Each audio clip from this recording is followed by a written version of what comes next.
Have you ever looked at your business and just feel like it's flat? Not broken, not failing, just no spark. Your inbox is quieter, your calls shorter. The same message that used to hit suddenly lands with silence. You may even feel like the market is leaving you behind. You start wondering if you're the problem, and maybe even getting a little philosophical. What makes me me? Do clients or prospects even care anymore? I can tell you from decades of being in business, it's not you, it's not failure, it's offer fatigue. Your instinct in these scenarios is absolutely to burn it down to the ground. Start fresh, new offers, new direction, new brand. Most founders, though, don't have broken offers. They don't even need a new offer. They just need a way to light the room differently. It's the same furniture, just with the proper lighting. It's the same furniture, possibly with the room reorganized, and gives you that fresh energy feel. So no, the market isn't broken, it's bored. And that's why the first way to combat offer fatigue is what I call reignite. It's sparking demand with a new angle. And by the way, sometimes it's just also re-energizing yourself. You're reframing the story.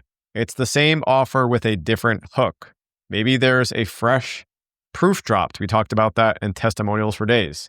Maybe it's getting urgency because you have better signals. Quick example, one of my marketing consultants shifted his positioning to match what he actually already was delivering. Within a few months, he was now hitting 50K months. No, that doesn't always happen. Of course, it doesn't always happen. But that is the power of a simple narrative reset. When the market feels quiet, when the market yawns, test the story before you test the offer. It's why back in episode 8, I actually talked about your offer as being the bait. If you've been fishing the same spot for 6, 8 weeks, for quarter after quarter, year after year, and whether it's nothing's biting or you've literally taken out everything out of that part of the market, it's time to move. Or it's about testing that new angle, that new bait. Now, if you've done that, you've changed the lighting, you've changed the bait, and it's still not working, it's no longer an angle issue. It's no longer a positioning issue. There's something deeper. We have to look at the structure. But rebuilding, which is the next way to combat offer fatigue, doesn't mean starting from scratch. Instead, it's about designing it for how you work now, not how you worked 2 years ago. This is why having a strong existing offer portfolio as your starting point allows you to actually revamp those bones. It's not blowing it all up at this stage. It could be things like shifting from open-ended support to tighter guardrails around your client delivery, or it might even be more upstream, reworking your existing pitch to emphasize ROI and outcomes more, not hours, more things, more output. Around this time last year, I actually rebuilt my entire offer portfolio. I removed what drained me. I sprinkled in what my clients loved. And here's the thing, I actually didn't have an aggressive goal for 2025. My target was actually to make the same amount in 2025 with less effort, less heavy lifting on the client delivery side. But here's the crazy thing, I actually have a higher run rate because I also felt more excited about what I was doing and it better matched what the market was asking for. So no, you don't need more offers. You need fewer, better aligned ones. And since that time, I've actually reworked my offers a number of times this year. And each time I did that, I made more while being able to deliver with more leverage. So yes, rebuilding compared to reigniting is a heavier lift, but you're still working from that same DNA. Now, I promise you this next one you're not going to want to hear, but you need to let go of offers much more aggressively than you ever have before. If your offers are confusing prospects or dragging you down or you're doing what Mr. Wonderful says is setting money on fire, it's time to let it go. It's time to let it die. Sometimes the bravest move isn't actually rebuilding, it's retiring, killing that cognitive load. It's protecting your brand. Really good example of this, someone who recently decided to work with me and leave the last person they were working with. They showed me who that person was and what they were doing, and I saw it as a very solid playbook for 10 years ago. Not for today, for 10 years ago. Tools that were relevant then, strategies that were relevant then, playbooks that I was doing inside my business at that time, but they were being left behind. They weren't pushing themselves. They were coasting. They were using an offer that should have been retired. And I've done this in my own business.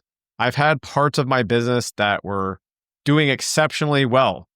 In fact, as an example, my scalable service offer framework is what put me on the map. It's what made me popular and famous on LinkedIn and grew my audience and got me all of the biggest creators on the planet as clients. But over time, you know what? The market copied me. The market caught up. People no longer wanted to buy what I called SSO or scalable service offers the way I was delivering it then. And I saw the signal month after month, revenue dropping, less conversions, to the extent that having that available anymore was actually doing a disservice to me. To that end, keeping it alive started costing me more than it made. The cognitive load of supporting that, of having it part of my 7-figure flywheel. And by retiring it, I was able to create space for a next-gen version. And every time I've let go and retired an offer, I've come out stronger on the other side because space is a growth strategy. And that is the cycle that you need to embrace before you always go build a new thing. Reignite, rebuild, and retire. Offers don't get tired. We do. When we mistake stagnation for failure, your market moves faster than you will admit. Wait too long and your best offer disappears. I want you to instead to reignite what's good, rebuild what's heavy, and retire what's dead. That's how you stay relevant. That's how you grow without hiring. And your challenge as a takeaway and why this is actionable and why you come back to listen to the next episode to keep this conversation going is to pick one of these this week that you're going to apply to your business. And if you want to make it even more actionable, because action and accountability is what drives growth, send me a connection request or a message on LinkedIn with reignite, rebuild, or retire. But don't let this be something that just gives you information. Let's make it actionable. So that's going to be where we leave it for today. If you also want direct help with offer fatigue, you can hit me in the links in the show notes. Also have a weekly remote solopreneur briefing that covers this kind of information at a different depth and a different format. So feel free to check that out as well. I love having these conversations with you, giving you perspectives that you can apply in your business today. Didn't have to spend 85 minutes talking about this. Spent a few minutes, gave you a couple actionable tips, get back to it. And I can't wait to have these conversations again on how to grow without hiring.